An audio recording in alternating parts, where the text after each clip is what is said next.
Hi guys, how are we doing today? I have another story for you, and this one takes place in the Appalachian Mountains. And I have heard some outrageous stories come from the Appalachian Mountains, and I find them fascinating because it's home. My grandparents owned a house up in the Summit Ridge area of the Appalachian Mountains, like tucked in there. And I've spent many hours in them. Me and my cousins used to play in there all the time. If I've been by myself with them, I have no crazy stories whatsoever. Nothing crazy ever happened to me. I have nothing interesting to say about them. All my memories were really good memories. It's actually sort of a safe place for me. But this person does. And this one takes place in West Virginia in the 70s. West Virginia is about a 30-minute drive from us, so it's still pretty close to home. But, will y'all hear this? My uncle, my mom's brother, has had a farm in southeast West Virginia since the 70s, long before I came into this world. Dude, what's happening? I was the oldest of 5, and my uncle built a bunch of houses on a farm so family could use it whenever. Some lived there, and others, like my family, visited often. My mom and older sister and I would go for weeks on end to spend time with family. And I always loved it because I had a ton of cousins and was the baby for a long time. So mostly I tagged along with my cousins and felt extremely safe, like it was my happy place. Same. I don't really remember anything totally out of the ordinary when I was really little, other than I remember an imaginary friend whom I exclusively played with at the farm and nowhere else. And we moved extensively for Dad's job, so I lived in many different places and probably a little bit lonely. That makes sense. When I remember after age 5, was suddenly being old enough to not have to have someone walk with me to and from other houses, which I thought was so cool. So I used to explore. And my uncle liked to bow hunt and had taken me a few times, not too far into the woods, so I was able to go back on my own and find their little tree platforms that they had built, and I thought they were cool, like tree houses. I remember the first time I ever took myself into the woods without another family member with me. It was the winter. I wanted to be out in the snow and to explore. So I found my way up to the mountain. Not that I call it that, but in fact it was probably just a massive hill and into the trees. I couldn't find the spot I was looking for and got pretty frustrated with my 8-year-old self. So I sat down by a creek to catch my breath and figure out where I was. I couldn't have been sitting more than about 3 minutes when something let out a scream, and I can only describe it as blood-curdling. I thought it was a fox most likely, until I heard another voice crying, just weeping and wailing, and the sorrow was palpable. So I grew up in this area, you know, we have a lot of animals that scream in the woods. When I read these stories about, I heard a woman screaming in the woods, I'm very skeptical, because foxes, owls, bobcats, possums, and deer. When I was looking up this story, I had no idea that deer screamed if they were scared enough. I wouldn't say that I looked up the sound, and I wouldn't say that I would mistake it for a woman screaming, but it is off-putting.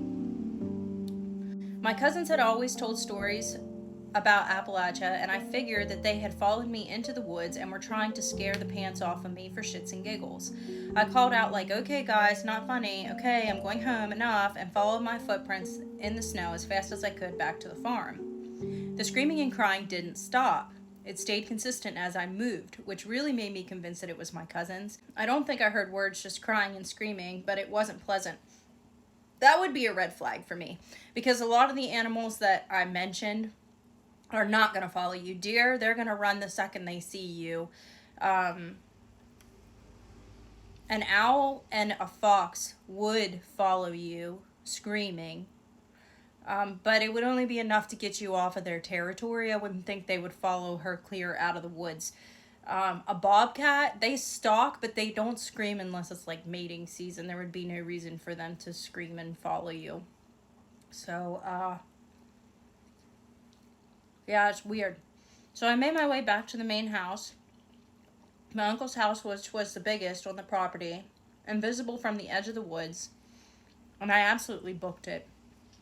Ran full tilt to get to the kitchen door, I remember getting through the door and slamming it behind me because a combination of fear and annoyed that my cousins were playing a prank on me. The next closest cousin in age is 9 years old, then me, so I was often the butt of pranks.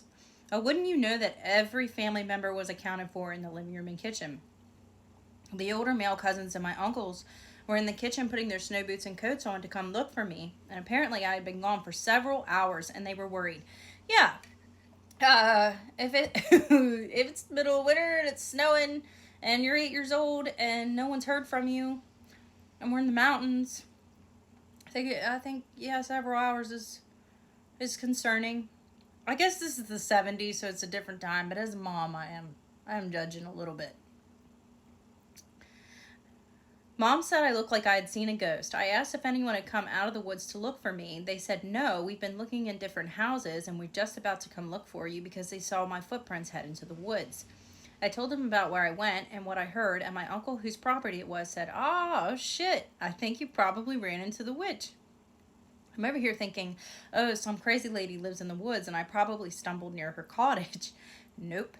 The witch was just what they called the unknown entity that roamed the woods, screaming, crying, mimicking people's voices, and just giving people a good old sense of doom and dread. No one's had a straight answer about possible folklore or anything like that, but all my older cousins had their own experiences with similar happenings over the years. It scared the living daylights out of me, and while I've been back to the farm over the years, I can tell you I have never once set foot near the wood tree line. I get that. I get it. I think that's smart, even as an adult. I was grateful my family didn't think I was crazy, but they said a general rule is not to be in the woods alone, so I listened. To my knowledge, nothing physical has ever happened with anyone or the entity. It's more of a prankster than anything, but the Appalachian Mountains has some wild stuff.